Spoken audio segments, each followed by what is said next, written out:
Our day 7 of harvest log and oilseed rape harvest is finished and wrapped up, and we're joining the harvesting wheat in July club, which we've been in before.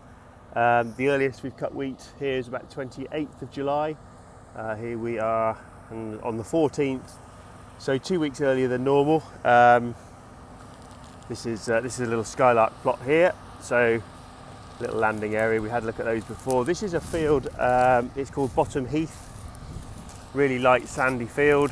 It's got the blend of milling wheat in it. This was, those of you who look back on the YouTube, it might be on TikTok actually, the mixed blend that we videoed with the sprayer on.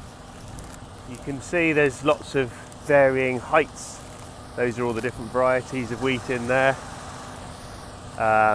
But also, if you look carefully, the sort of the patches that are in there, that's the soil type changing, and it's pretty poor crops, to be honest, in some parts of the field. Other pits look to be okay, but it's still not going to average very well at all. There's rain forecast for tomorrow, which it wasn't beforehand. You can also tell the speed that Tim's going. There's not a huge amount to thrash out. Oh. Hope that's not for me to carry away. Yeah, so moving along at a fair pace, really. Wilf will be along in a minute. Wilf's our Hartbury student this year. He's had a really good year with us, and he finishes at the end of August, so nice for him to be involved in planting the crops at the start last September and then following them through the season.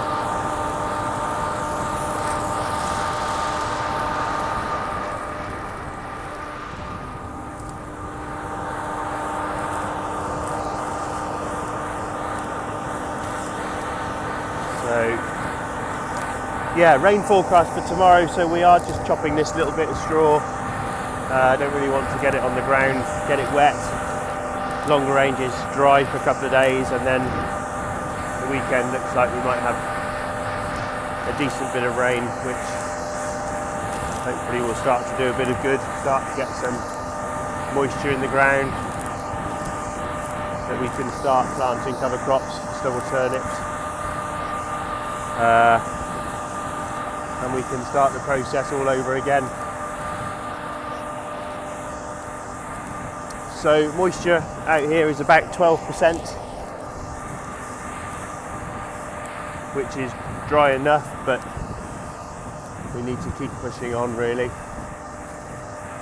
So we will see how it develops over the next coming few days. If we do get a bit of a shower of rain and we cut some slightly damper wheat, it's not going to hurt. It'll all go in the same heap quite nicely. So lovely night, slightly cooler, slightly more bearable to be out and about, and it's Breeden Hill up there. So yeah, winter barley done, oilseed rape done, making a start in the wheat all by mid-July. It's all a bit crazy, really. On the day that the news was saying that the extremes of climate change are now the norm, well, I think if you'd asked many farmers that over the last few years, they would agree. It's getting difficult to manage because you can't predict what extremes you're likely to get. Here is an example, some very, very, very thin and poor crops there. So yeah, we shall see. The challenges of putting food on the nation's plates.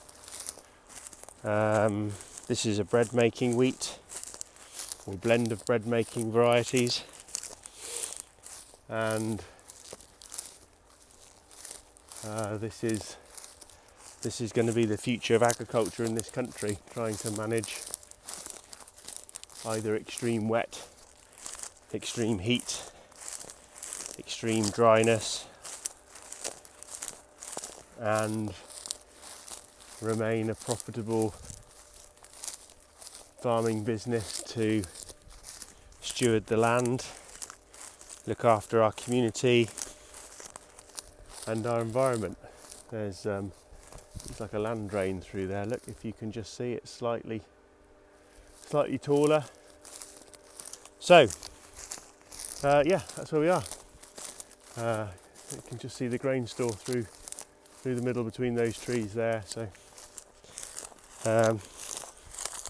I'm waffling, so I will say cheerio, tune in for the next harvest log.